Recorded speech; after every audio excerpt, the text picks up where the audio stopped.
Hello, so today we're going to look at Discrete Maths 1081 and we're moving on now to Chapter 2. We're going to have a look at question 7F, which is a little proof question which we have to set out carefully, and it involves the notion of a GCD.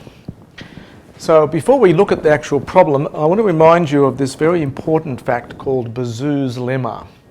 And it's really quite fundamental in solving problems involving GCDs. And often when you've got problems involving GCDs, especially at a theoretical level, good idea always to write down what Bezout's lemma tells you.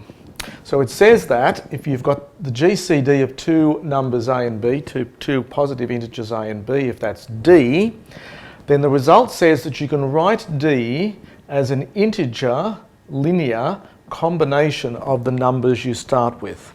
It's a fancy way of saying that you can take any multiple of a plus any multiple of, not any multiple, there is some multiple of a and there's some multiple of b, when you can add these together and you get the GCD. Now obviously one of these numbers may well be negative in order to build up the GCD.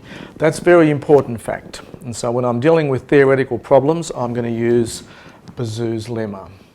So the question says we start off with d being the GCD of two numbers. It then says, well, if you take the two numbers and you divide each of them by their GCD, then the numbers you get have no common factor. Intuitively, it's kind of obvious. You sort of think about it for a bit and you say, well, of course they must have a GCD of 1 because you've divided out by the highest number that goes into both. But you've got to give a formal proof of that. Heuristically, it's obvious, but you've got to give a proof of it. So the solution will be something like this then. So I start off, just simply apply Bezout's lemma. So d equals GCD of a and b tells me that d equals ax plus by for some, words are important, for some x and y integers.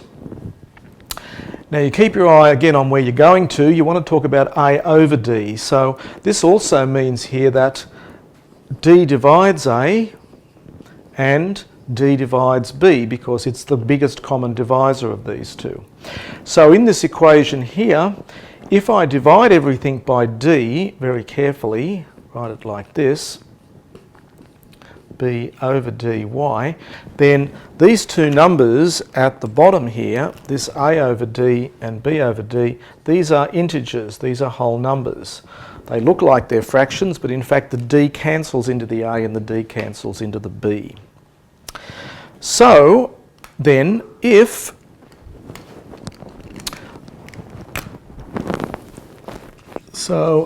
d1 is the GCD of a over d and b over d, then d1 divides this number, d1 divides this number, so it has to divide the other side. So d1 must divide 1, and there are not too many positive divisors of 1.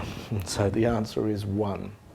And so I've shown then that the GCD of these two numbers then is indeed 1. And so that ends the problem. The other way, there is another way of thinking about it, and that is to say, well, depending on how much you know, this theorem actually works both ways. So in other words, it's true that if d is an integer linear combination of a and b, then d is the GCD. And so you could have, at this stage, you could have said, I've got an integer linear combination of these two numbers, and so that number will be the GCD. It's probably safer to do it the way I've done it here.